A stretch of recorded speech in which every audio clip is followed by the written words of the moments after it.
उत्तराखंड की पहाड़ियों के बीच बसा एक छोटा सा गांव, जिसका नाम अब सरकारी नक्शों में तो मौजूद है, लेकिन वहां रहने वाला कोई इंसान उस नाम को जोर से बोलना पसंद नहीं करता।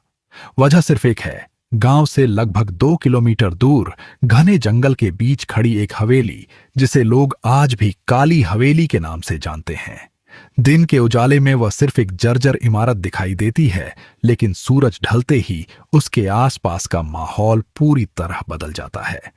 हवा अचानक भारी लगने लगती है, जंगल में रहने वाले जानवर उस दिशा में जाना बंद कर देते हैं और ऐसा सन्नाटा फैल जाता है जैसे पूरी प्रकृति किसी अनहोनी का इंतजार कर रही हो।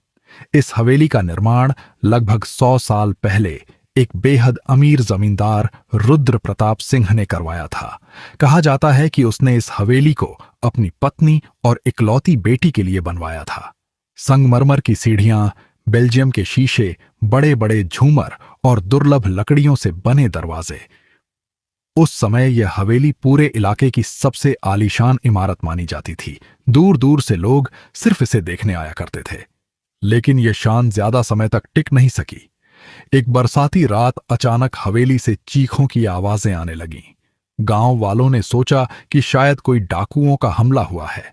दर्जनों लोग मशालें लेकर वहां पहुंचे, लेकिन जैसे ही उन्होंने मुख्य दरवाजा खोला, उनके कदम वहीं रुक गए। पूरा घर वैसा ही था जैसा कुछ घंटे पहले था। भोजन की थालियां मेज पर रखी थीं, मोमबत्तियां अब भी जल रही थीं। ऊपर के कमरों में बिस्तर बिछे हुए थे, लेकिन हवेली के अंदर रहने वाला एक भी इंसान जिंदा नहीं मिला। न किसी के संघर्ष के निशान थे, न खून, न टूटा हुआ सामान। ऐसा लग रहा था जैसे वहां रहने वाले लोग अचानक हवा में गायब हो गए हों। उस घटना के बाद पुलिस ने कई दिनों तक जांच की। पूरे जंगल की तलाशी ली गई। कुएं, नदी, खेत और आसपास की पहाड़ियों तक खंगाल डाली गईं, लेकिन परिवार का कोई सदस्य कभी नहीं मिला। केस धीरे धीरे ठंडा पड़ गया और अंततः उसे रहस्यमयी गुमशुदगी मानकर बंद कर दिया गया। समय के साथ लोग उस घटना को भूलने लगे, लेकिन हवेली ने लोगों को भूलने नहीं दिया। कुछ ही महीनों बाद अजीब घटनाएं शुरू हो गईं। रात के समय हवेली की सबसे ऊपरी मंजिल पर रोशनी दिखाई देने लगी, जबकि वहां बिजली का कोई कनेक्शन नहीं था। कई लोगों ने खिड़कियों में किसी महिला को खड़े देखा, जो दूर जंगल की तरफ देखती रहती थी। कुछ चरवाहों ने दावा किया कि उन्होंने बच्चों के खेलने की आवाज सुनी, जबकि हवेली वर्षों से खाली थी। पहले लोगों ने इन बातों को अफवाह समझा, लेकिन जब एक लकड़हारा जंगल से लौटकर कभी घर नहीं पहुंचा, तब पूरे गांव में दहशत फैल गई। लकड़हारे की तलाश 3 दिन तक चलती रही। चौथे दिन उसकी कुल्हाड़ी हवेली के मुख्य दरवाजे के बाहर मिली। उस पर सूखी मिट्टी लगी थी, लेकिन खून का कोई निशान नहीं था। आदमी कभी नहीं मिला। कुछ महीनों बाद एक शिकारी लापता हुआ। फिर 2 कॉलेज के छात्र जो रोमांच की तलाश में वहां गए थे, उनका भी कोई पता नहीं चला। हर बार सिर्फ उनका सामान मिलता, इंसान नहीं। धीरे धीरे काली हवेली का नाम पूरे राज्य में फैल गया। अखबारों ने इसे रहस्यमयी बताया। कुछ लोगों ने कहा कि यह किसी पुराने श्राप का असर है। कुछ ने दावा किया कि हवेली के नीचे कोई गुप्त सुरंग है, जहां अपराधी लोगों को गायब कर देते हैं। वहीं कुछ तांत्रिकों का कहना था कि उस जमीन पर बहुत पहले किसी प्राचीन मंदिर को तोड़कर हवेली बनाई गई थी और तभी से यह स्थान अशुभ हो गया। लेकिन इनमें से किसी भी दावे का कभी कोई प्रमाण नहीं मिला। फिर एक घटना हुई जिसने इस हवेली को हमेशा के लिए डर का प्रतीक बना दिया। साल 2003 की सर्दियों में राजधानी के एक लोकप्रिय न्यूज चैनल ने इस रहस्य पर विशेष कार्यक्रम बनाने का फैसला किया। चैनल ने 4 लोगों की एक टीम तैयार की, एक वरिष्ठ पत्रकार, 2 कैमरामैन और एक साउंड इंजीनियर। उनके पास आधुनिक कैमरे थे, अतिरिक्त बैटरियां थीं और पूरी रात रिकॉर्डिंग करने का इंतजाम था। उनका मकसद साफ था, या तो भूत की कहानी हमेशा के लिए खत्म कर दी जाए, या फिर दुनिया को सच दिखाया जाए। टीम शाम 7 बजे हवेली पहुंची।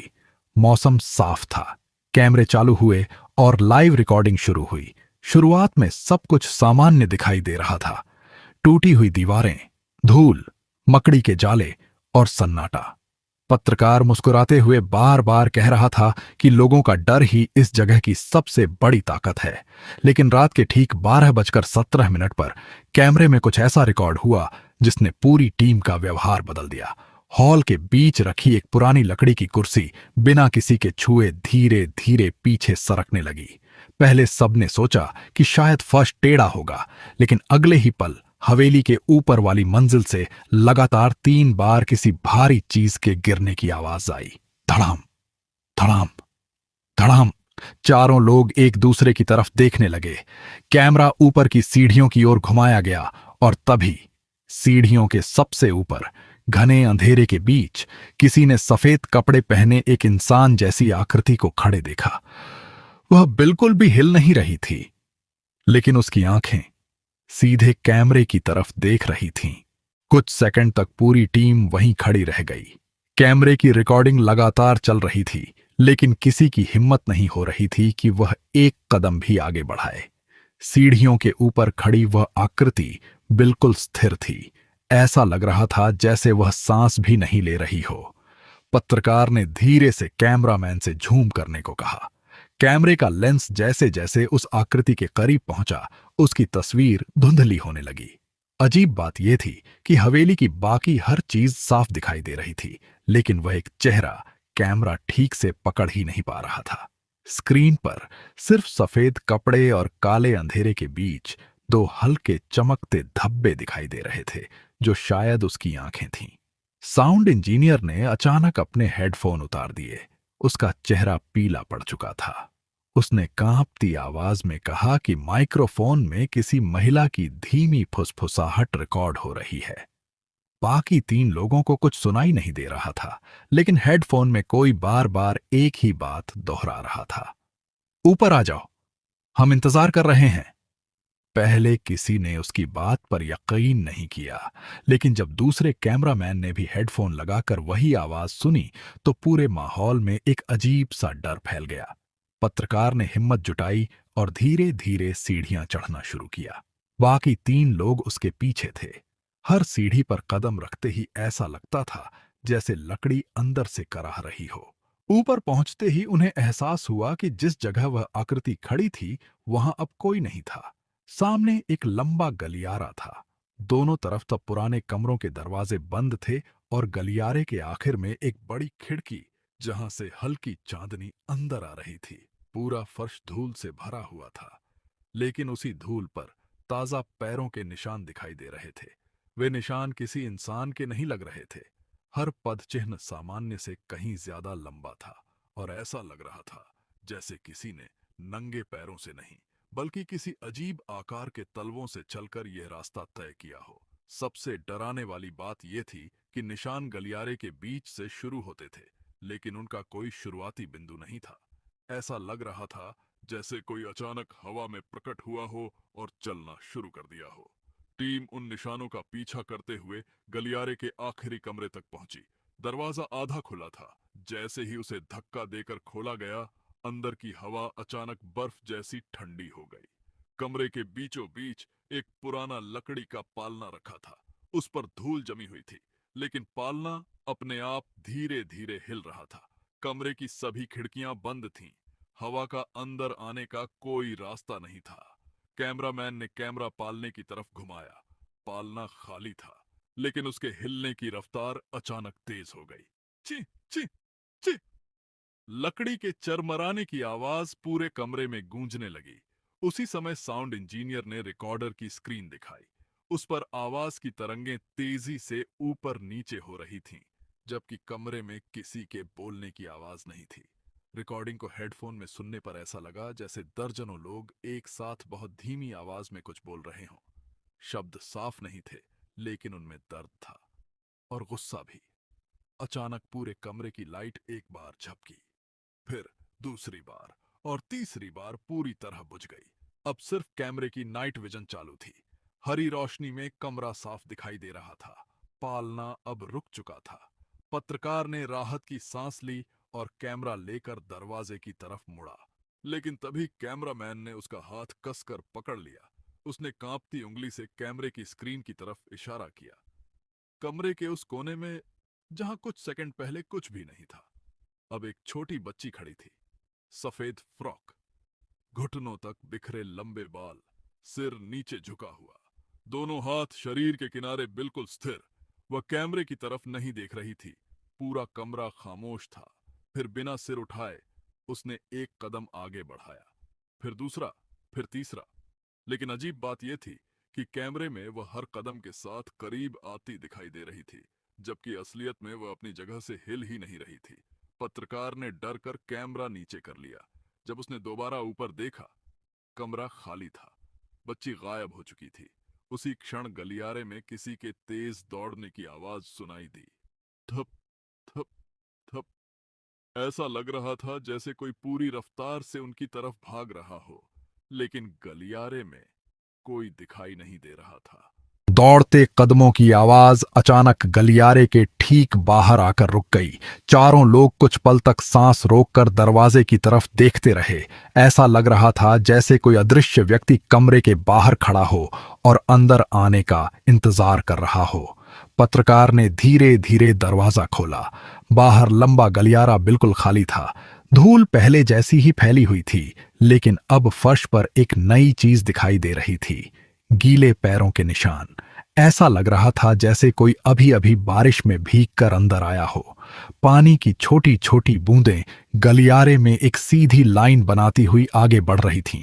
टीम ने टॉर्च की रोशनी उन निशानों पर डाली और उनका पीछा करना शुरू किया। कुछ मीटर बाद वे निशान अचानक दीवार के सामने जाकर रुक गए। दीवार बिल्कुल ठोस थी। कोई दरवाजा नहीं, कोई खिड़की नहीं, कोई सुरंग नहीं। लेकिन निशान वहीं खत्म हो गए, जैसे कोई इंसान दीवार के भीतर चला गया हो। पत्रकार ने दीवार पर हाथ रखा। पत्थर बर्फ की तरह ठंडा था। तभी अंदर से हल्की सी दस्तक सुनाई दी। टक। कुछ सेकंड की खामोशी। फिर दोबारा टक टक। इस बार आवाज साफ थी। ऐसा लग रहा था जैसे दीवार के दूसरी तरफ कोई बंद हो और बाहर निकलने की कोशिश कर रहा हो। कैमरामैन ने डरते हुए कहा कि शायद पीछे कोई खाली कमरा होगा, लेकिन हवेली का नक्शा देखने पर पता चला कि उस दीवार के पीछे कोई जगह थी ही नहीं। फिर भी दस्तक जारी रही, धीमी लेकिन लगातार। अचानक दस्तक बंद हो गई और उसी पल पूरे गलियारे में बच्चों की हंसी गूंज उठी। एक नहीं, दो नहीं, बल्कि दर्जनों बच्चों की। हंसी इतनी धीमी थी कि पहले वह किसी हवा की आवाज जैसी लगी, लेकिन कुछ ही सेकंड में वह पूरे गलियारे में फैल गई। टीम घबरा गई। उन्होंने चारों तरफ टॉर्च घुमाई, लेकिन वहां कोई नहीं था। फिर साउंड इंजीनियर ने धीरे से ऊपर इशारा किया। सभी ने एक साथ छत की तरफ देखा और जो दिखाई दिया उसने उनके शरीर का खून जमा दिया। छत पर बिल्कुल मकड़ी की तरह एक औरत उल्टी चिपकी हुई थी। उसके लंबे काले बाल नीचे लटक रहे थे। चेहरा पूरी तरह सफेद, होंठ अस्वाभाविक रूप से लंबे और फटे हुए, आंखें पूरी खुली हुई और बिना पलक झपकाए वह नीचे खड़े चारों लोगों को देख रही थी। कुछ पल तक वह बिल्कुल स्थिर रही। फिर उसने अपनी गर्दन धीरे धीरे एक तरफ झुका दी, इतनी धीरे कि उसकी गर्दन से हड्डियों के चटकने जैसी आवाज आने लगी। टक टक टक। अचानक वह अविश्वसनीय गति से छत पर रेंगने लगी, एक कोने से दूसरे कोने तक, इतनी तेज कि कैमरा उसका पीछा भी नहीं कर पा रहा था। चारों लोग घबराकर सीढ़ियों की तरफ भागे। जैसे ही वे नीचे पहुंचे, मुख्य हॉल में रखा विशाल झूमर अपने आप जोर जोर से हिलने लगा। कांच के टुकड़े गिरने लगे। पूरा हॉल गूंज उठा और तभी हवेली का मुख्य दरवाजा धड़ाम जोर से अपने आप बंद हो गया। टीम दौड़कर दरवाजे तक पहुंची। उन्होंने पूरी ताकत से उसे खींचा, धक्का दिया, लात मारी, लेकिन दरवाजा एक इंच भी नहीं हिला। बाहर जाने का रास्ता बंद हो चुका था। उसी समय कैमरामैन की नजर हॉल की दीवार पर लगी एक विशाल पारिवारिक तस्वीर पर पड़ी। वही तस्वीर जिसमें हवेली के मालिक, उसकी पत्नी और उनकी छोटी बेटी खड़े थे। लेकिन अब तस्वीर पहले जैसी नहीं थी। उसमें खड़े लोगों की संख्या बदल चुकी थी। पहले उसमें सिर्फ 3 लोग थे, अब 7 लोग दिखाई दे रहे थे। पीछे की पंक्ति में 4 धुंधले चेहरे और जुड़ चुके थे। उनके चेहरे साफ नहीं दिख रहे थे, लेकिन उन्होंने वही कपड़े पहन रखे थे जो न्यूज टीम के चारों सदस्य उस रात पहने हुए थे। कमरे में किसी की आवाज नहीं निकली। सबकी नजरें तस्वीर पर जमी थीं और तभी तस्वीर में खड़ी छोटी लड़की ने धीरे धीरे मुस्कुराना शुरू कर दिया। कमरे में मौजूद चारों लोगों को पहले लगा कि शायद डर की वजह से उन्हें भ्रम हो रहा है, लेकिन अगले ही पल तस्वीर में खड़ी उस छोटी लड़की की मुस्कान और चौड़ी हो गई। उसकी आंखें धीरे धीरे ऊपर उठीं और ऐसा महसूस हुआ जैसे वह सीधे कमरे में खड़े लोगों को देख रही हो। यह किसी साधारण पेंटिंग की हरकत नहीं थी। कैमरे की रिकॉर्डिंग में भी वही बदलाव साफ दिखाई दे रहा था। पत्रकार ने कांपते हुए हाथों से तस्वीर के बिल्कुल पास जाकर उसे ध्यान से देखा। रंग पुराने थे, कैनवास फटा हुआ था और लकड़ी का फ्रेम जगह जगह से सड़ चुका था। लेकिन उन चार नए चेहरों के रंग बाकी तस्वीर से बिल्कुल अलग थे। वे ताजा दिखाई दे रहे थे, जैसे किसी ने अभी कुछ मिनट पहले ही उन्हें पेंट किया हो। तभी पूरे हॉल में एक बहुत तेज बदबू फैलने लगी। गीली मिट्टी, सड़ी हुई लकड़ी और किसी पुराने बंद कमरे में कैद नमी की गंध। कैमरामैन ने कैमरा पीछे घुमाया। हॉल के बीचों बीच रखी सभी कुर्सियां धीरे धीरे अपनी जगह से खिसक रही थीं। 1, 2, 3, 4। हर कुर्सी अपने आप घूमकर एक ही दिशा में रुक गई। सबका मुंह मुख्य सीढ़ियों की तरफ था। ऐसा लग रहा था जैसे कोई अदृश्य मेहमान आने वाला हो और ये कुर्सियां उसके स्वागत के लिए लगाई जा रही हों। अचानक ऊपर वाली मंजिल से किसी के धीरे धीरे सीढ़ियां उतरने की आवाज आने लगी। थक थक थक। आवाज बहुत साफ थी, जैसे कोई भारी जूते पहनकर लकड़ी की सीढ़ियों से नीचे आ रहा हो। लेकिन सीढ़ियां खाली थीं। आवाज लगातार करीब आती जा रही थी। हर कदम के साथ लकड़ी चरमराती थी, मगर वहां कोई दिखाई नहीं देता था। टीम के चारों सदस्य एक दूसरे के बिल्कुल पास खड़े हो गए। कदमों की आवाज अब सीढ़ियों के आखिरी पायदान तक पहुंच चुकी थी। फिर अचानक आवाज बंद हो गई। पूरे हॉल में फिर से वही घुटन भरी खामोशी छा गई। कुछ सेकंड बाद साउंड इंजीनियर का रिकॉर्डर अपने आप चालू हो गया। किसी ने उसे छुआ तक नहीं था। स्पीकर से पहले सिर्फ खरखराहट सुनाई दी। फिर एक आदमी की भारी आवाज रिकॉर्डिंग में उभरी, दरवाजा क्यों खोला? कुछ सेकंड का सन्नाटा, फिर वही आवाज, इस बार और भी साफ, जिसे अंदर आने दिया है उसे बाहर नहीं ले जा पाओगे। रिकॉर्डिंग अचानक बंद हो गई। चारों लोग जड़ हो चुके थे। तभी पत्रकार को एहसास हुआ कि टीम का सबसे कम उम्र का कैमरामैन उनके साथ नहीं है। कुछ सेकंड पहले तक वह वहीं खड़ा था, अब वह गायब था। कैमरा जमीन पर पड़ा था। उसकी लाल रिकॉर्डिंग लाइट अब भी जल रही थी। सबने घबराकर उसका नाम पुकारा। कोई जवाब नहीं आया। पूरा हॉल छान मारा गया। हर कमरा देखा गया, रसोई, स्टोर, बरामदा, लेकिन वह कहीं नहीं मिला। ऐसा लगा मानो वह कुछ ही सेकंड में हवा में विलीन हो गया हो। तभी ऊपर दूसरी मंजिल से कैमरे के ट्राइपॉड के गिरने जैसी आवाज आई। बाकी तीनों दौड़कर सीढ़ियां चढ़े। गलियारे में पहुंचते ही उन्होंने देखा कि दूर आखिरी कमरे का दरवाजा धीरे धीरे अपने आप बंद हो रहा है। धड़, दरवाजा पूरी तरह बंद हो गया। पत्रकार दौड़कर वहां पहुंचा और पूरी ताकत से दरवाजा खोला। कमरा खाली था। बीच में वही पुराना पालना रखा था, लेकिन इस बार पालने में कोई चीज पड़ी थी। एक वीडियो कैमरा, वही कैमरा जो कुछ मिनट पहले गायब हुए कैमरामैन के हाथ में था। कैमरा अभी भी रिकॉर्ड कर रहा था। पत्रकार ने कांपते हाथों से उसे उठाया और रिकॉर्डिंग चलाकर देखी। वीडियो की शुरुआत सामान्य थी, फिर अचानक कैमरा तेजी से हिलने लगा। ऐसा लग रहा था कि कैमरामैन किसी का पीछा कर रहा है। रिकॉर्डिंग में एक छोटी लड़की गलियारे में धीरे धीरे चलती दिखाई दी। वह मुड़ी और पहली बार उसका चेहरा साफ दिखाई दिया। उसकी आंखें पूरी तरह काली थीं। होठों पर एक अस्वाभाविक मुस्कान थी। वह कैमरे की तरफ देखकर बोली, पीछे मत देखना। रिकॉर्डिंग देखने वाला पत्रकार अनायास ही पलट गया और यही उसकी सबसे बड़ी गलती साबित हुई। जैसे ही पत्रकार ने पीछे मुड़कर देखा, उसकी सांस वहीं अटक गई। उसके ठीक पीछे सिर्फ 2 कदम की दूरी पर एक बूढ़ा आदमी खड़ा था। लंबा कद, सफेद धोती, कंधों पर पुरानी शॉल, चेहरा झुर्रियों से भरा हुआ। लेकिन सबसे भयावह बात उसकी आंखें थीं।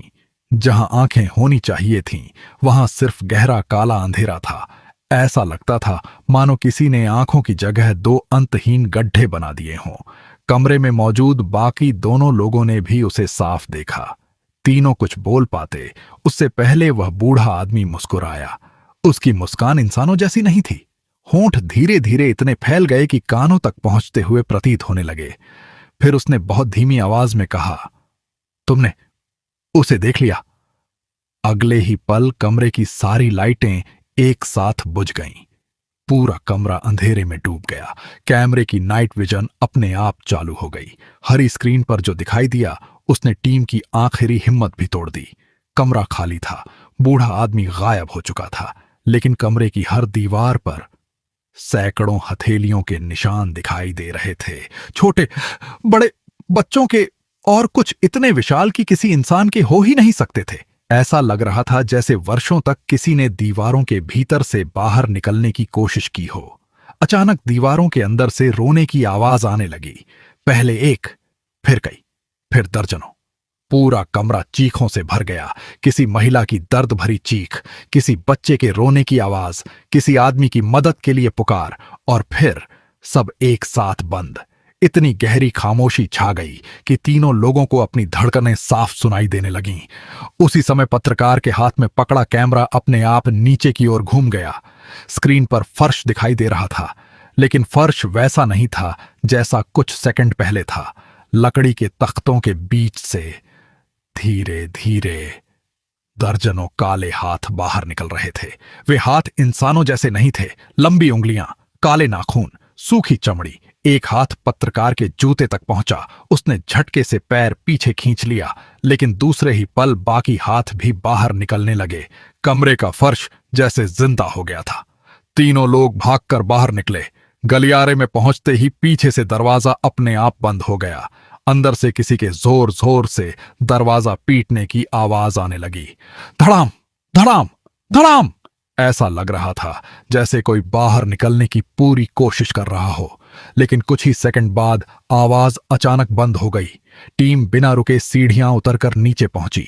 मुख्य दरवाजा अब भी बंद था। उन्होंने फिर पूरी ताकत से उसे खोलने की कोशिश की। कुछ नहीं हुआ। तभी बाहर बिजली चमकी। उस एक पल की रोशनी में खिड़की के पार कुछ दिखाई दिया। हवेली के बाहर बरामदे में लगभग 20 लोग बिल्कुल चुपचाप खड़े थे। सभी के कपड़े पुराने जमाने के थे। कोई हिल नहीं रहा था, कोई बोल नहीं रहा था। सबके चेहरे झुके हुए थे। बिजली की चमक खत्म हुई और फिर अंधेरा छा गया। पत्रकार ने कांपते हुए फिर खिड़की से बाहर देखा। इस बार वे 20 लोग खिड़की के बिल्कुल सामने खड़े थे, इतने पास कि उनके चेहरों की झुर्रियां तक दिखाई दे रही थीं। लेकिन सबसे भयानक बात यह थी, उनमें से किसी की भी आंखें नहीं थीं, सिर्फ काले खाली गड्ढे, और उनके होंठ एक साथ धीरे धीरे हिल रहे थे। पहले उनकी आवाज सुनाई नहीं दी, फिर मानो किसी ने हवा का रुख बदल दिया हो। एक ही वाक्य 20 अलग अलग आवाजों में धीरे धीरे हवेली के भीतर गूंजने लगा। एक और आ गया, एक और आ गया। ये शब्द पूरे हॉल में कई बार गूंजने लगे। ऐसा लग रहा था जैसे आवाज सिर्फ बाहर खड़े लोगों के मुंह से नहीं, बल्कि हवेली की दीवारों, छत और फर्श के भीतर से भी निकल रही हो। तीनों लोग खिड़की से पीछे हट गए। पत्रकार ने दोबारा बाहर देखने की हिम्मत की, लेकिन इस बार बरामदा पूरी तरह खाली था। वहां कोई नहीं था। बारिश पहले की तरह लगातार हो रही थी, लेकिन अभी कुछ सेकंड पहले जो 20 आकृतियां वहां खड़ी थीं, उनका कोई निशान तक नहीं बचा था। इसी दौरान साउंड इंजीनियर की नजर हॉल के बीच रखी बड़ी दीवार घड़ी पर पड़ी। उसने घबराकर पत्रकार को बुलाया। घड़ी की दोनों सुइयां ठीक 12:17 पर अटकी हुई थीं। यही वह समय था जब पहली बार कुर्सी अपने आप खिसकी थी। पत्रकार ने अपनी कलाई घड़ी देखी। उसमें रात के 2:34 हो रहे थे। उसने मोबाइल निकाला। मोबाइल में भी 2:34 थे, लेकिन हवेली की हर घड़ी, चाहे वह दीवार पर लगी हो, कमरे में रखी हो या ऊपर के गलियारे में, सबकी सुइयां एक ही समय पर रुकी हुई थीं। तभी ऊपर की मंजिल से एक जोरदार चीख सुनाई दी। वह इंसानी चीख थी। तीनों ने एक दूसरे की तरफ देखा। ये आवाज उसी कैमरामैन की थी जो कुछ देर पहले गायब हो गया था। बिना समय गंवाए वे तीनों सीढ़ियों की ओर दौड़े। इस बार हवेली पहले जैसी नहीं लग रही थी। गलियारा पहले से कहीं ज्यादा लंबा दिखाई दे रहा था। जिन कमरों के दरवाजे पहले बंद थे वे अब धीरे धीरे अपने आप खुल रहे थे। हर कमरे के अंदर गहरा अंधेरा था। टॉर्च की रोशनी अंदर जाती तो कुछ दिखाई नहीं देता, लेकिन जैसे ही रोशनी हटती ऐसा लगता कि कोई दरवाजे के पीछे खड़ा उन्हें देख रहा है। आखिरकार वे उसी कमरे तक पहुंचे जहां से चीख आई थी। दरवाजा पूरी तरह खुला था। कमरे के बीचों बीच एक पुरानी लकड़ी की कुर्सी रखी थी। उस कुर्सी पर मोटी रस्सियां बंधी हुई थीं।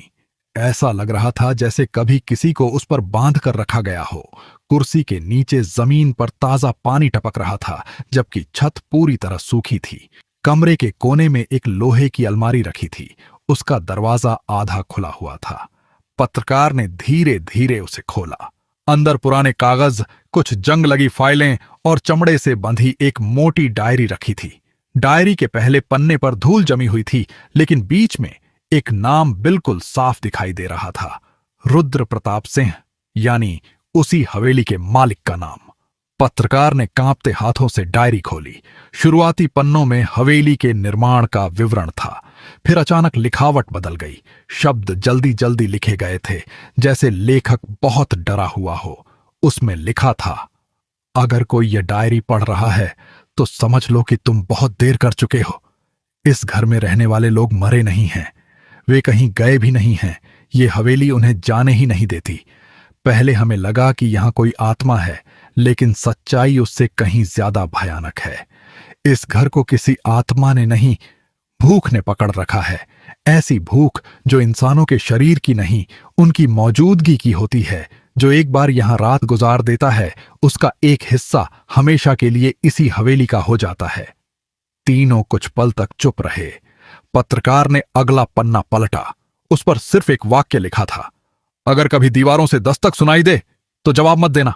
उसी क्षण कमरे की दाईं दीवार से बहुत हल्की आवाज आई, टक, फिर टक टक। तीनों के चेहरे एक साथ उस दीवार की तरफ घूम गए।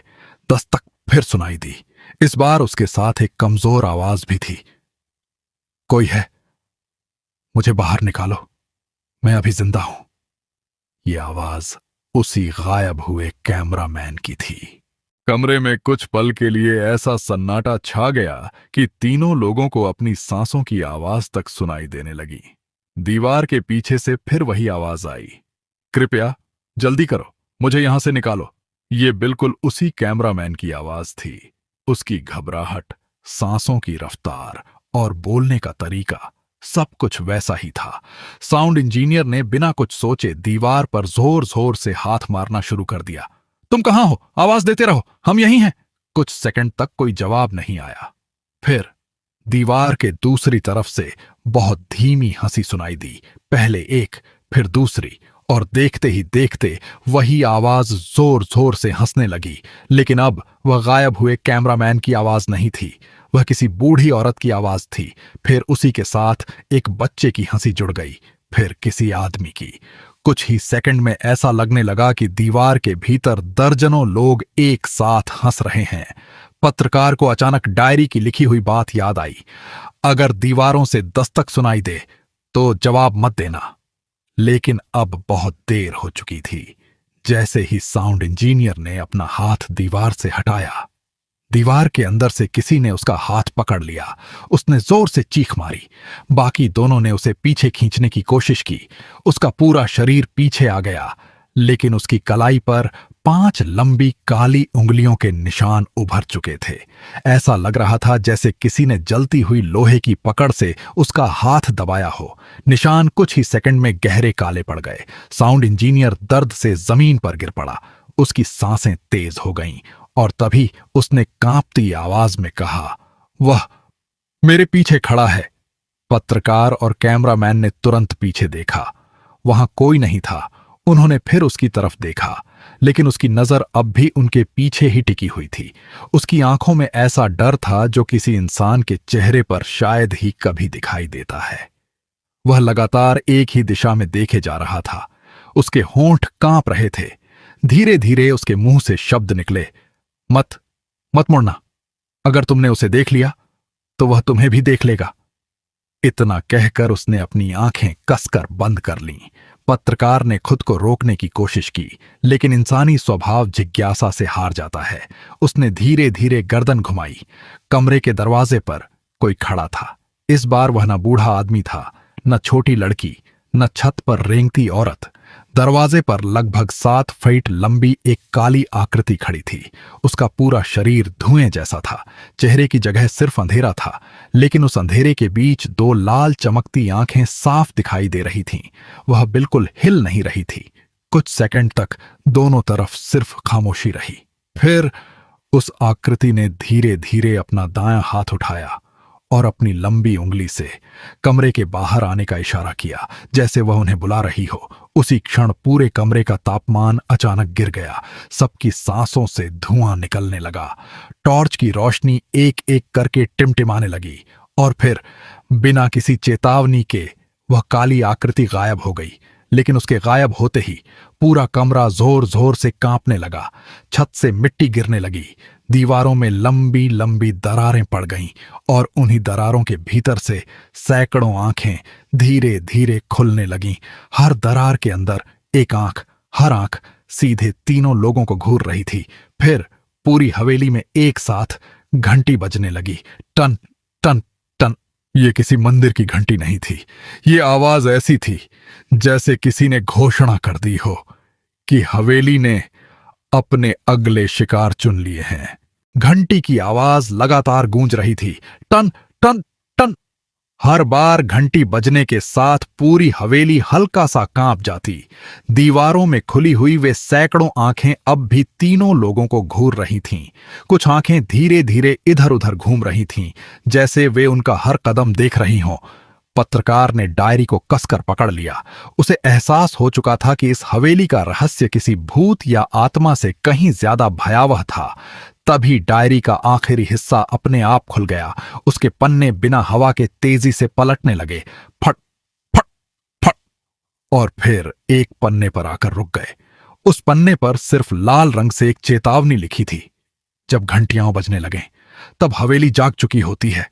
उस समय जो भी नाम पुकारे, उसका जवाब कभी मत देना, चाहे वह तुम्हारा अपना ही क्यों न लगे। तीनों ने एक दूसरे की तरफ देखा।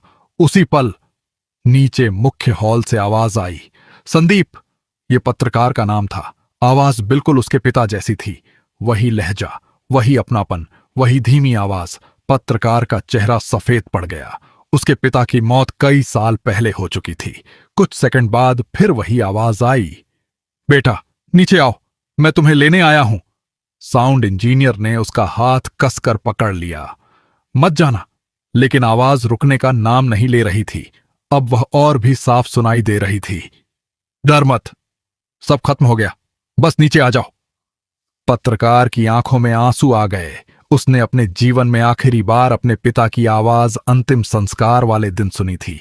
उसका मन एक पल के लिए डगमगा गया, लेकिन तभी उसे डायरी की चेतावनी याद आई। उसने अपने दोनों कान बंद कर लिए। आवाज कुछ देर बाद बंद हो गई, लेकिन उसी क्षण साउंड इंजीनियर का मोबाइल बज उठा। हवेली में नेटवर्क नहीं था, फिर भी कॉल आ रही थी। स्क्रीन पर लिखा था, मां कॉलिंग। उसने कांपते हाथों से स्क्रीन देखी। उसकी मां की मृत्यु 6 महीने पहले हो चुकी थी। मोबाइल लगातार बज रहा था। 1 बार, 2 बार, 3 बार। आखिरकार उसने डरते हुए कॉल काट दी, लेकिन अगले ही पल मोबाइल अपने आप स्पीकर मोड पर चालू हो गया। दूसरी तरफ से एक महिला की रोती हुई आवाज आई, बेटा मुझे यहां बहुत अंधेरा लग रहा है, मुझे अकेला मत छोड़। साउंड इंजीनियर जोर जोर से रोने लगा। उसका शरीर कांप रहा था। वह लगभग मोबाइल उठाने ही वाला था कि पत्रकार ने झपट कर मोबाइल जमीन पर फेंक दिया। मोबाइल का शीशा टूट गया, लेकिन आवाज बंद नहीं हुई। अब वही आवाज टूटे हुए स्पीकर से नहीं, कमरे की हर दीवार से आ रही थी। मुझे अकेला मत छोड़, मुझे अकेला मत छोड़, मुझे अकेला मत छोड़। धीरे धीरे ये आवाज दर्जनों आवाजों में बदल गई। हर दीवार, हर कोना, हर दरार यही वाक्य दोहरा रही थी। तभी गलियारे के आखिरी सिरे पर किसी के ताली बजाने की आवाज सुनाई दी। टक टक टक। तीनों ने उधर देखा। अंधेरे में वही छोटी लड़की खड़ी थी। इस बार उसके हाथ में एक पुरानी गुड़िया थी। गुड़िया का आधा चेहरा जला हुआ था, उसकी एक आंख गायब थी। लड़की धीरे धीरे गुड़िया के बाल सहला रही थी। फिर उसने सिर उठाया, उसके होंठ हिले, लेकिन आवाज लड़की की नहीं थी, वह आवाज किसी बूढ़े आदमी की थी। तुमने चेतावनी मान ली, बहुत कम लोग ऐसा कर पाते हैं। ये कहकर लड़की मुस्कुराई। फिर उसने अपने बाएं हाथ से गलियारे के बिल्कुल आखिरी कमरे की तरफ इशारा किया। वह कमरा जो अब तक पूरी रात बंद था, जिसका दरवाजा कभी नहीं खुला, और उसी पल बिना किसी के छुए उस कमरे का दरवाजा धीरे धीरे अपने आप खुलने लगा।